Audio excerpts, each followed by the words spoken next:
Les tensions sont loin de s'apaiser entre Washington et Moscou.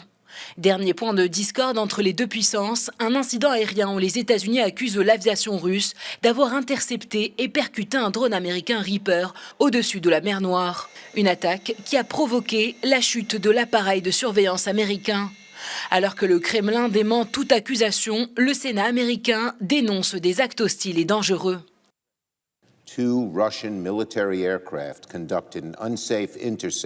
L'aviation russe a effectué une interception dangereuse d'un drone de surveillance américain qui opérait dans l'espace aérien international au-dessus de la mer Noire.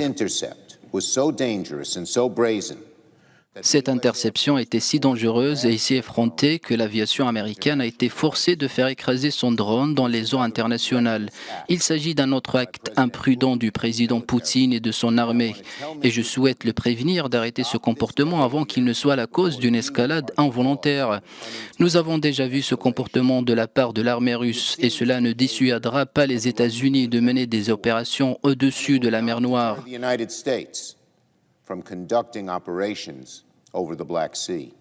Le drone américain en question est un aéronef 20 mètres d'envergure, piloté à distance et équipé de capteurs et capable d'attaquer une cible.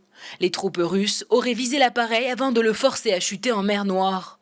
De son côté, Anatoly Antonov, l'ambassadeur russe à Washington, a appelé les États-Unis à cesser des vols hostiles près des frontières russes. Je tiens à souligner que les pilotes russes ont agi de manière très professionnelle. Il n'y a eu aucun contact, aucune arme n'a été utilisée par nos avions de chasse.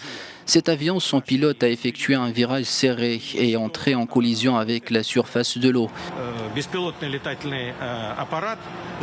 Je pense qu'il serait préférable de se rencontrer au département d'État pour discuter des questions de coopération mutuelle. L'avion volait avec ses transpondeurs éteints. Il était entré dans la zone où il avait été déterminé que l'opération militaire spéciale aurait lieu. Nous, la Russie, avons averti tout le monde à ce sujet en utilisant les canaux de communication internationaux. Je pense que c'était une véritable provocation. Il nous incitait à prendre certaines mesures après lesquelles il pourrait accuser l'armée russe d'une sorte de manque de professionnalisme. Depuis le début de la guerre entre la Russie et l'Ukraine, plusieurs pays, notamment les États-Unis, envoient des appareils d'espionnage au-dessus de la mer Noire. Des stratégies de surveillance visant à recueillir des informations sur les positions de l'armée russe.